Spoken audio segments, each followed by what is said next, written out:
안녕하세요. 변호사 이명숙입니다. 이혼하는 부부들이 가장 관심을 가지는 것은 이혼이 될지 여부, 그리고 자녀가 있다면 자녀를 누가 키울지, 면접교섭은 어떻게 하고 양육비를 어떻게 주고받을지 문제, 그리고 재산이 있는 경우에 재산을 어떻게 나눌지 문제, 이 세 가지가 가장 큰 관심사고요. 아울러 원만하게 재판을 빨리 끝내기를 바라는 마음이 대부분입니다. 이러한 네 가지를 둘러싸고 법원이 최근 조금씩 바뀌고 있는 경향이 있어서 오늘은 그 점에 대해서 이야기해 보고자 합니다. 우선 첫 번째 이혼 사유와 관련해서 특별히 명백한 유책이 있거나 아니면 아주 유명한 사람들이거나 하지 않으면은 이미 혼인관계가 파탄이 났고 원만한 관계로 회복되기가 어렵다고 판단된다면 이혼을 해주는 분위기로 바뀌고 있습니다. 예를 들어서 최태원 노소영 간장의 이혼 소송을 생각해 볼 수 있는데요.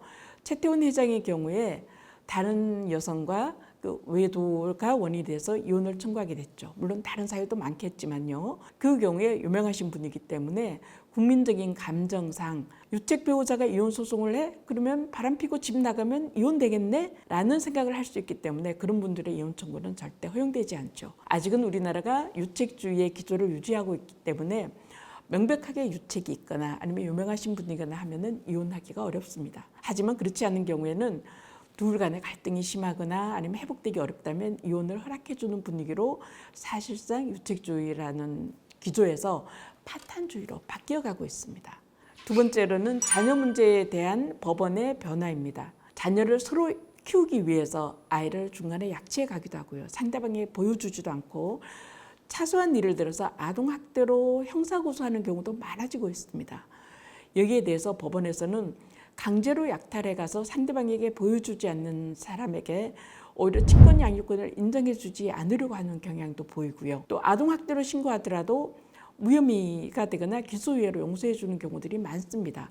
이혼 소송에서 자녀 양육 문제에 대해서 우위를 점하려고 의도적으로 고소하는 것에 대해서는 적극 협조해주지 않는 거죠. 그리고 자녀를 서로 양육하려고 할 때 예전에는 누가 데리고 있냐가 거의 80, 90% 결정적이었는데요.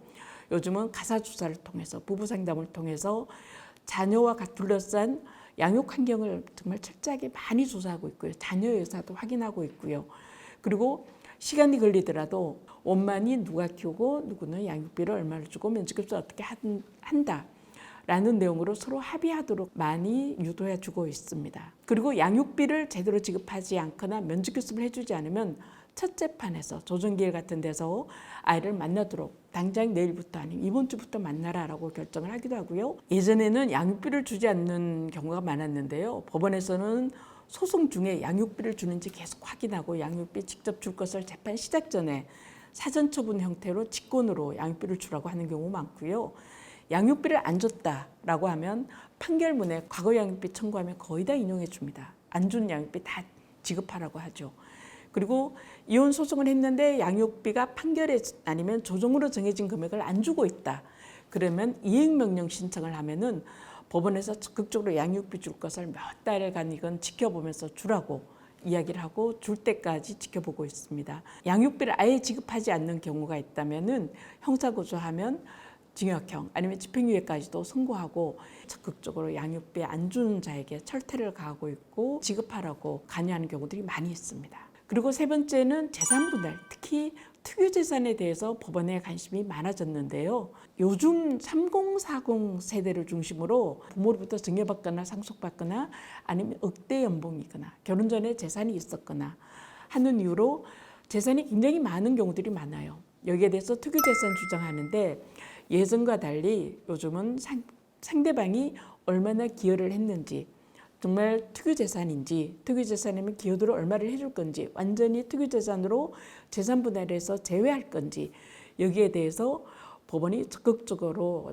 꼼꼼히 판단하고 있고요. 상세한 자료를 제출할 것을 요구하고 그리고 또 그것으로 부족하다고 싶으면 사실조회나 감정을 통해서 재산에 대해서 많이 제대로 확보하려고 하고 확인하려고 하고 그리고 나서 기여도에 따라서 재산 분할을 나누는 그런 경향이 높아져 가고 있습니다. 그리고 법원은 가능하면 원만하게 이혼할 것을 원하는 경향이 있습니다. 그래서 부부 상담을 하도록 많이 권하는데요.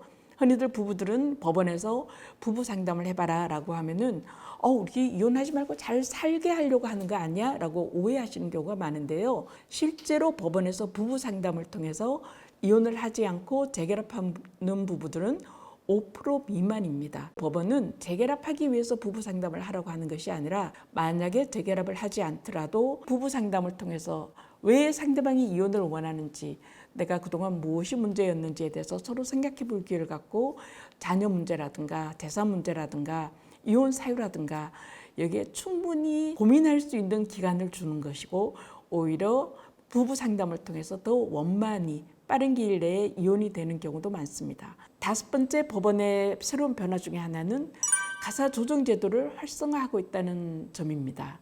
가사조정제도는 재산 문제건 자녀 문제건 이혼 자체건 원만히 합의해서 원만하게 이혼하기 위해서 많이들 선택하는 것이었는데요. 나는 재판을 해서 판결로 확실하게 판결받을 거야. 상대방이 뭘 잘못했는지 기록으로 남길 거야. 하고서 소장을 제출하더라도 법원에서는 조정으로 회부해서 조정을 먼저 받고 원만히 합의해봐라 하는 경우도 많고요. 판결을 선고하면 자칫 한 사람이 또 항소하고 대법원에 상고까지 하고 재판이 길어질 수 있기 때문에 우리가 이 정도 선에서 판결 선고할 수 있다.